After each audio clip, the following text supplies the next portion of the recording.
Justement, pour parler de ces droits-là, d'abord, on va chercher à savoir qui est la mère en droit ivoirien. Qui a ce statut-là? D'accord. Donc, concernant le statut de la mère, pour dire que quelqu'un ou une femme est une mère en droit ivoirien, Oui. il faudrait qu'il y ait entre elle et l'enfant un lien de filiation légalement établi. Ok. Pourquoi est-ce qu'on précise? Parce qu'on appelle beaucoup de personnes maman. Oui. On n'appelle pas de maman. C'est ça. Il y a énormément de femmes qui disent « c'est mon enfant, c'est mon enfant ». Mais pour que cette mère-là ou cette femme-là ait le statut de mère légalement, il faut qu'il y ait un lien de filiation qui soit établi entre elle et cet enfant-là. Et le lien de filiation, on l'établit par quoi? Par la reconnaissance. Donc c'est visible sur, par exemple, l'extrait d'acte de naissance ou à défaut, le jugement supplétif qui vient suppléer au défaut d'acte de naissance. Donc tant qu'il n'y a pas entre la mère et l'enfant indiqué ce lien de filiation-là, elle n'a pas légalement le statut de mère et elle ne peut pas bénéficier ou exercer les droits qui vont découler de cette caractéristique-là. Ben justement, là, les choses sont très claires sur la qualité de mère dans le droit ivoirien. Maintenant, dites-nous, je veux dire, que doit-on entendre par droits et devoirs de la mère? Alors, les droits et devoirs, on les entend très souvent, c'est mon droit. On n'aime pas trop, c'est mon devoir. On n'aime plus, c'est mon devoir. C'est mon droit. Le droit, c'est les prérogatives qu'on a. Les obligations, c'est ce qu'on doit. Donc, ce que la mère doit faire et ce qui lui incombe, c'est l'ensemble des droits et des obligations. Et en droit ivoirien, il y en a tout un panel. Mais c'est sûr qu'au niveau des droits et des obligations, on va parler de droits et obligations des parents. Quand vous prenez par exemple les différentes lois, vous ne verrez pas un test spécifique sur la question de la mère ou sur la question des droits du père ou des droits de la mère, non. Mais les droits de la mère et les obligations de la mère vont découler de l'ensemble de ces textes-là qui sont déjà prévus. Bon, justement, si ça doit en découler, quels sont les droits que la mère doit connaître en droit ivoirien? En droit ivoirien, bien sûr. Bon, je veux dire, nos mamans sont dans la maison. Comme pour parler comme elle, tu as fini de faire ton enfant maintenant. Il y a des choses qu'on t'impose le concernant. Bien sûr, c'est ça en fait. Donc, quels sont ces droits-là? Alors, déjà, elle a le droit de reconnaître son enfant seul. Beaucoup de femmes doivent le savoir. Parce que justement... Pas forcément besoin d'attendre que le père fasse la reconnaissance. Surtout pas ça. Parce qu'on va tomber d'abord, la première conséquence, on risque de dépasser le délai prévu par la loi, de faire un jugement supplétif. Et si on ne le fait pas, on risque de ne même pas créer un lien de rattachement entre l'enfant et soi-même et la Côte d'Ivoire. Et on crée un risque plus grand d'apatridie pour l'enfant. Donc pour pallier à cela, on permet aujourd'hui, par le biais de la loi, à la mère ou à la femme de reconnaître seule son enfant. Ça ne veut pas dire que le père ne pourra pas venir le faire après. Voilà. Donc elle peut partir, se présenter à l'état civil, reconnaître seule son enfant et même donner son nom à son enfant. Maintenant, après, est-ce qu'il n'y aura pas toute une procédure si le père veut inscrire son nom? Ça dépend. Il y a deux situations. C'est-à-dire que dans ce cas de figure-là, lorsque le père ne veut pas reconnaître à la base, elle reconnaît seule. S'il veut reconnaître l'enfant, plus tard, il viendra faire une action en reconnaissance de paternité, qui est une autre procédure. Mais si c'est quelqu'un qui n'est pas présent, par exemple, elle reconnaît d'abord et quand il vient, il va simplement à l'état civil pour faire ajouter son nom. Puisque lui n'a pas refusé de reconnaître, il n'est simplement pas présent. Donc elle reconnaît en premier et quand il vient, il ajoute son nom et on inverse l'ordre des noms. Tranquillement. Voilà, et avec son accord. Sans autre complication. Sans autre complication. Et quand il refuse, là c'est toute autre chose. Il faut une action en recherche de paternité ou en reconnaissance de paternité pour dire que c'est lui le père et tout ça. Donc dans ce cas, ça devient judiciaire. Pour les autres droits, il y a en fait l'obligation, pour les droits plutôt, il faut d'abord que la mère sache qu'elle a la possibilité d'administrer les biens de son enfant, donc le patrimoine de son enfant. Là, ce n'est pas une obligation, c'est un droit. Ok, quand on parlait d'administrer les biens de son enfant, c'est, je veux dire, l'enfant mineur? L'enfant mineur, tout à fait. Quand on dit l'enfant, en règle générale, on reste sur le mineur, parce qu'une fois qu'on a 18 ans, on devient majeur. Donc, pour son enfant, pour l'enfant mineur, elle a le droit d'administrer ses biens et de disposer de ses revenus. Elle a également le droit de consentir à son émancipation. Ça veut dire quoi? En droit ivoirien, il est possible pour un mineur qui n'a pas encore atteint 18 ans de demander à être émancipé. C'est-à-dire qu'il veut qu'on le considère comme un majeur, même s'il est encore mineur. Donc pour ça, il faut l'autorisation de ses parents. C'est rare de voir ça. C'est pas vrai. Si, c'est possible. Sinon, la loi le permet. La loi le permet, très bien, tout à fait. Mais quand il est émancipé, ça veut dire qu'il ne bénéficie plus de la garde juridique. Tu vas prendre ta maison. C'est tout à fait ça, en fait. Ça veut dire qu'il se considère comme majeur. Et il y a des choses qui ne lui sont toujours pas permises, comme de faire le commerce et tout ça. Mais le parent, donc la mère ici, doit pouvoir consentir à son émancipation, consentir à l'adoption de son enfant, si elle le désire, bien sûr. Donc, c'est un droit. Donc, consentir à l'adoption, c'est-à-dire? En fait, il y a des parents, il y a des mamans qui sont parfois dans des situations difficiles. Des mères seules? Des mères seules, oui, qui ne peuvent peut-être pas s'occuper de leur enfant, donc elles peuvent consentir à son adoption. Elles doivent. C'est-à-dire que si elles veulent que l'enfant se fasse adopter, elles doivent le faire adopter, mais c'est un droit pour elles. C'est-à-dire qu'on ne peut pas le leur retirer. On ne peut pas dire que, par exemple, parce qu'elle est mineure, elle ne peut pas le faire. Non, c'est un droit pour elle. Donc, elle doit consentir à l'adoption de son enfant si elle le veut. Mais c'est seulement dans le cas où elle est mère isolée ou bien même si elle est en couple, que le couple n'a pas les moyens. Les parents doivent être d'accord. Le père également doit pouvoir être d'accord. Peu importe le parent qu'on est, on doit consentir à l'adoption de son enfant avant que cette adoption-là ne se fasse. On ne perd jamais ce droit de consentir à l'adoption de son enfant. Bon, ok, je n'ai pas voulu, de façon exprès, mettre l'accent sur le droit à l'émancipation pour l'enfant. Il ne faut pas donner de mauvaises idées. Oui, non, mais il y a des conséquences juridiques qui s'attachent énormément. Donc, bon, je pense que ça pourra faire l'objet d'un autre sujet. Une autre fois même, justement, pour... Oui, allons-y. Au niveau des obligations, puisqu'on a des droits et des obligations, on a au niveau des obligations, il y a la garde juridique de l'enfant, ce qui crée parfois assez de difficultés. Donc, au niveau de la garde juridique de l'enfant, la mère doit ou peut garder l'enfant si elle le veut. Pour les parents qui vivent ensemble, qui ne sont pas divorcés, les deux parents exercent ensemble ce qu'on appelle l'autorité parentale. La mère l'a au même titre que le père. Et l'ensemble des droits et obligations qu'on a cités tout à l'heure en découlent pour la plupart. Donc, la mère, elle exerce l'autorité parentale, elle a la garde juridique de l'enfant, elle a le droit de prendre toutes les décisions relatives à l'éducation, à l'assistance, à l'émancipation, pas émancipation à l'autre sens, voilà. Tous les droits qu'il faut, de prendre les décisions. Et c'est aussi le temps de préciser que matériellement, elle a aussi cette obligation-là. Parce que très souvent, on dit la mère, mais on oublie l'aspect matériel de la chose. Donc, elle doit contribuer à l'entretien de l'enfant au même titre que le père. En raison de, bien sûr, ses facultés. Et ses moyens aussi. Ses moyens, c'est surtout ça.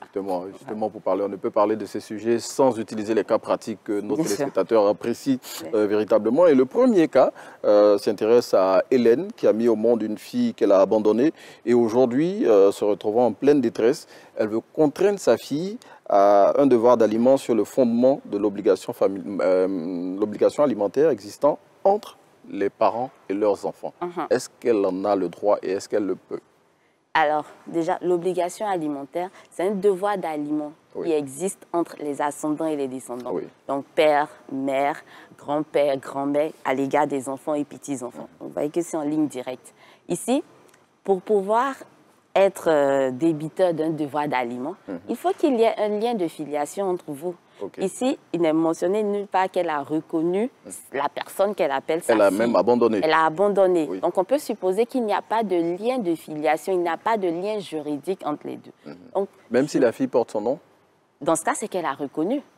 Si la fille porte son nom, c'est que... Bon, il n'est pas précisé si elle a reconnu ou pas, on dit qu'elle a abandonné. Elle a abandonné. Donc, on va partir sur un cas d'hypothèse. Donc, dans le premier cas, si elle a abandonné sans avoir reconnu au départ, qu'il n'y a aucune trace d'elle sur l'extrait date de naissance de la fille, évidemment, ce n'est pas sa mère, juridiquement. Donc, vu que ce n'est pas sa mère, elle ne peut pas se prévaloir de l'obligation alimentaire qui existe entre les ascendants et les descendants, parce qu'entre les deux, il n'y a rien qui prouve qu'il y a ce lien de filiation-là entre eux. Par contre, si le lien de filiation est véritablement établi, dans ce cas, elle a tout à fait le droit, même si elle a abandonné, elle reste sa mère. Et le lien de filiation permet justement de faire cette action en justice-là pour pouvoir obtenir le devoir d'aliment. Mais dans la mesure du possible, de ce que sa fille peut. Sa fille ne peut pas être au-delà. Voilà. Donc, le juge, il ne va pas donner ou imposer quelque chose, un excédent en fait. Donc il va lui demander, si c'est possible bien sûr, de voir ce qu'elle peut donner dans la mesure de ses moyens. Bon, ça ramène à l'expression africaine et plus ivoirienne qui dit que les parents ont toujours raison sur les enfants. Ou si c'est son parent juridiquement établi. Voilà. Établi, vous l'avez bien précisé. Et puis, deuxième cas pratique, Sandrine Adon, Aïcha est la mère de 3 enfants. Toutefois, selon elle, elle n'a envers eux que l'obligation morale de s'en occuper. Donc, la charge financière n'appartenant qu'au père. Ainsi, elle ne fournit aucun moyen matériel à ses enfants. Agit-elle à bon droit? Non.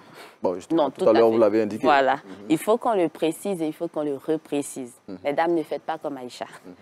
La mère a autant une obligation morale vis-à-vis de l'enfant, une obligation matérielle. Et à hauteur de ses facultés respectives. Ce qui fait que Aïcha, ici, peut se voir contrainte en justice à être obligée de contribuer à l'entretien des enfants. Et ça, c'est le père des enfants. Le père des enfants, voilà. Donc, si on estime que, voilà, de l'autre côté, le père ne peut pas et que Aïcha peut et qu'elle ne le fait pas, on peut la contraindre judiciairement à le faire. Parce que c'est une obligation qui découle de l'autorité parentale. Donc, Aïcha n'agit pas à bon droit. Elle est tenue autant émotionnellement, intentionnellement, affectivement que matériellement. Le rôle de la mère ne se limite pas qu'à être présente moralement, même si c'est important.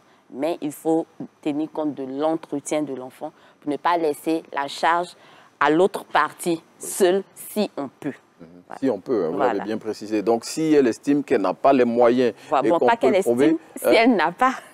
Parce qu'elle peut estimer ne pas avoir alors qu'il y a qu'il y a les moyens. Voilà, il y a un moyen qui peut aider. On ne demande pas d'avoir des sommes astronomiques, mais de contribuer à l'entretien de l'enfant. Donc, on peut payer son goûter pendant que l'autre partie qui en a plus paye l'école, par exemple. Voilà.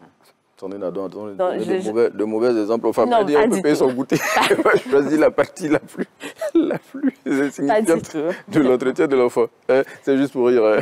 Mais comme elle a dit, c'est justement dans la possibilité de ses facultés. Exactement, exactement. Dans la mesure de ce qu'elle peut, on ne peut pas être tenu au-delà, comme on le dit en droit. Mais il faut contribuer chaque fois qu'on en a la possibilité. Et c'est justement ce que recommande la morale et puis les bonnes pratiques, bien évidemment. Et puis, Sandrine Adon, autre cas pratique, on raffole des cas pratiques ici. Eliane est adepte de sport extrême, donc elle aime tout ce qui est sport qui peut vous enlever la vie très rapidement. Donc, voulant préserver ses enfants dont elle a seule la charge, elle veut leur désigner un tuteur, leur faire des donations et les prévoir comme ses seuls héritiers dans son testament.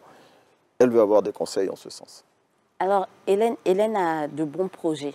Pourquoi? Parce qu'elle précise qu'elle est la seule à avoir la charge de ses enfants. On peut croire par là qu'elle est celle qui détient la garde, l'autorité parentale, qu'elle exerce seule. Dans ce cas-là, la loi permet déjà aux parents qui exercent seuls l'autorité parentale de pouvoir désigner un tuteur pour le cas où il ne sera plus là. Donc, Hélène déjà agit très bien en pensant à le faire.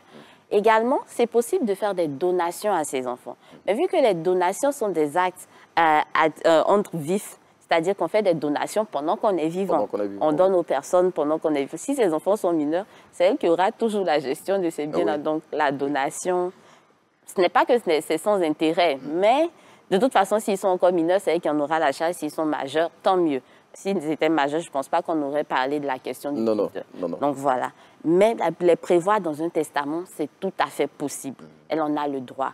Et elle ne peut que les prévoir dans le testament, parce que la loi prévoit déjà que ce sont les enfants qui sont les héritiers du premier ordre. Donc, dès lors qu'ils sont présents, elle ne peut pas les écarter pour prévoir quelqu'un d'autre dans son testament. Mais ce qu'elle peut faire, c'est dans son testament faire une sorte de partage déjà au niveau de ses biens, les biens qu'elle détient au moment où elle rédige le testament. Elle le fait pour prévoir quelque chose pour chaque enfant de manière équitable, pour ne pas que ce testament-là fasse l'objet, soit revoqué plus tard. Parce que si ce n'est pas partagé équitablement, les enfants ont le droit de faire une action en révocation plus tard. Donc ici, elle a tout à fait le droit de désigner un tuteur pour le cas où elle ne serait pas là. Donc celui-là, en son absence ou à son décès, vu qu'elle fait des sports extrêmes, donc tout est possible. En son absence, elle pourra donc, et celui-là pourra exercer les droits qui lui sont dévolus, qui découlent de l'autorité parentale. Assurer l'éducation des enfants, leur charge, consentir à leur adoption vu qu'elle n'est plus là, et puis administrer et disposer des biens et revenus des enfants en bon père de famille, bien sûr. Bon, petite parenthèse justement pour parler de l'administration des biens. D'accord. Elle aura fait un testament. Bien sûr. Donc l'administration de ces biens-là va se passer comment? Est-ce qu'il y aura à côté une sorte de police pour veiller à ce que les biens soient bien veiller à ce que les biens soient très bien administrés? C'est possible. Comment ça se passe? Vu qu'elle a désigné un tuteur, si elle désigne un tuteur, c'est-à-dire qu'elle lui donne la latitude d'agir. Donc, il est tenu d'agir en bon père de famille. Bon, il est tenu. Il est tenu. Ça veut dire que s'il ne le fait pas, il est obligé, en fait. Bon, en fait, une obligation. ce qu'on observe oui, malheureusement, des pratiques, malheureusement, les gens agissent très mal. Sinon, on est tenu d'agir en bon père de famille. Et il y a également ce qu'on appelle le conseil de famille qui est derrière. Donc, le conseil de famille peut parfois, pour les enfants mineurs, avoir un droit de regard sur la gestion de ce patrimoine-là pour mettre son haut là au cas où. Ou le juge des tutelles, qui est le censeur, en fait, pour dire que monsieur le juge, il a dépassé ou il a outrepassé ses droits. Donc ça, c'est le conseil de famille qui peut saisir le juge. Il peut le faire, ou l'enfant peut demander à avoir un représentant qui est un avocat, ou tout dépend. Mais le conseil de famille peut déjà mettre le haut là, pour ne pas que ça aille au départ. Mais vu qu'on est tenu, ça veut dire que plus tard, si l'enfant grandit, il pourra vous demander des comptes de gestion.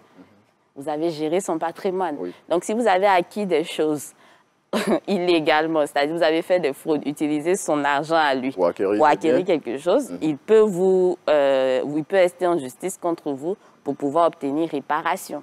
Bon, j'espère que ce matin, on est en train de mettre sur la voie beaucoup de personnes qui ont subi ce genre de préjudice. Exactement. Et ces procédures-là, ça ne met pas de temps.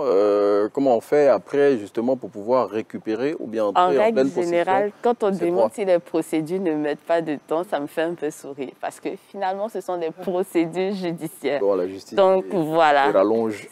C'est pas toujours... Toutes les procédures ne sont pas... Toutes les affaires ne sont pas les mêmes. Oui. Donc, chaque affaire aura forcément sa réalité. Mais ce qui est certain, c'est qu'on finit par obtenir gain de cause. Oui. Si on est au civil, il y aura forcément la fourniture des moyens de prétention de chaque partie. C'est ce qui fait durer les procédures. Tu as fait, je n'ai pas fait. Tu as fait, je n'ai pas fait. Donc on se retrouve. Ça fatigue nos parents dans nos conceptions africaines. On n'aime pas les choses qui prennent trop de temps et après, souvent, on abandonne. Donc malheureusement, oui. Mais quand c'est au pénal, le procureur poursuit. Donc il va falloir, il y a un temps pour la garde à vue. Si la garde à vue est nécessaire, la détention provisoire, si c'est nécessaire, les enquêtes de police qui sont prescrites et tout ça. Donc il y a un temps prévu, mais en fonction de ce que vous demandez. Donc, ça ne se fera pas du jour au lendemain, mais ça ne sera pas éternellement. Ça aboutira. Voilà, ça aboutira certainement.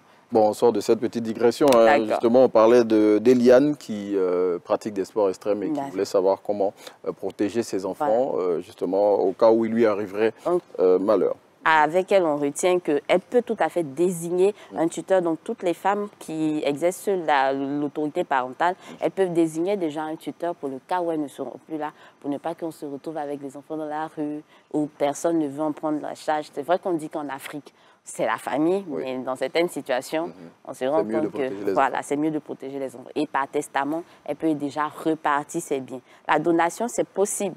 Mais de toute façon, elle est encore là. Oui. Donc, c'est mieux de prévoir par testament. Et puis, voilà. Justement, sur la question du testament, je veux dire, ça, j'imagine que ça va éclairer la lanterne de beaucoup de téléspectateurs aussi. Comment on devrait s'y prendre? Alors, il y en de façon simple. De façon simple. Le testament le plus simple qui existe, c'est celui qui est écrit de notre main, testament holographe. La seule prescription qu'on demande, que la loi exige, c'est que ce soit écrit de votre main.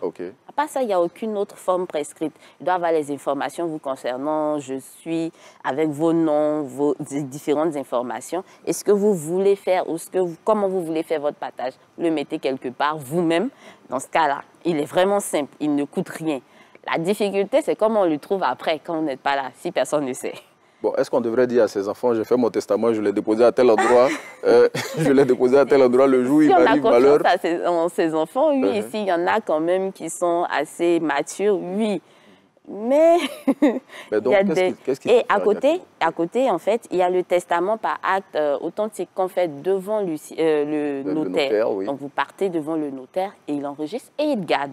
Là, vous avez eu un début de protection. Donc, en cas de décès, voilà, le notaire revient avec. Donc, il sait, il a les informations et il revient. Mais il y a le troisième. Il faut que les parents connaissent le notaire en question pour lui annoncer le décès. Oui, mais de toute façon, il a les informations, vu qu'on publie les décès, on fait les publications de décès. Donc, en règle générale, les notaires suivent un peu quand même. Ils suivent un peu. Et on a le dernier, qui est le testament mystique. Donc, lui, vous le faites. Testament mystique. Même le notaire ne sait pas ce qu'il y a à l'intérieur, mais c'est lui qui le garde, en fait. Il ne sait pas, contrairement au testament par acte authentique, qui est celui rédigé par le notaire. Le testament mystique, vous le faites, mais le notaire ne sait pas ce qu'il y a à l'intérieur, mais il le garde. Donc, il y a 2 fois plus de protection pour vous. En tout cas, merci pour toutes ces précisions, Sandrine Ardon. Et puis, dernier sujet pour terminer. Hein, Christelle a adopté une fille. Elle a peur, cependant, de ne pas détenir les mêmes droits qu'une mère naturelle. Que dit la loi? Alors, au niveau de l'adoption, dès que l'adoption est régulière, on est mère au même titre qu'une mère biologique. Donc, la filiation peut se faire par le sang. Donc, on reconnaît l'enfant, il est né de nous. Ou alors, la filiation légale qui est le biais de l'adoption. Mais c'est forcément une procédure judiciaire. On l'a adoptée parce qu'on est allé au bout de la procédure judiciaire. Donc, si elle est allée jusqu'au bout de la procédure judiciaire, qu'elle a eu le jugement prononçant la déclaration, l'adoption, elle est la mère au même titre qu'une mère biologique et elle bénéficie de tous les droits prévus par la loi pour la mère. Donc, elle n'a pas à s'en faire si, bien sûr, l'adoption est régulière. Si ce n'est pas, j'ai pris quelqu'un, je l'ai gardé avec moi, on pense que je l'ai adopté, non. Si elle a fait une procédure judiciaire, à la fin, au terme de laquelle elle a obtenu la décision qui lui a permis de dire que tel enfant désormais adopté par tel, elle est la mère légalement. Elle n'a pas à s'en inquiéter. Hein. Donc, je veux dire, pour toutes les personnes qui souhaitent adopter des enfants, il faut... C'est une procédure judiciaire. L'adoption, ce n'est pas « tiens, prends mon enfant, garde-le ». C'est ce qu'on observe. Malheureusement. Malheureusement, ça ne produit aucun effet juridique. Pour qu'on parle d'adoption, il faut qu'on aille jusque devant le juge, qu'on obtienne la décision. L'adoption peut être simple, elle peut être plénière. L'adoption simple, elle est révocable. L'adoption plénière, on l'adopte à vie. On ne peut pas revenir sur sa décision. Mais dès lors qu'on a cette décision-là, on est la mère et on bénéficie de tous les droits et on est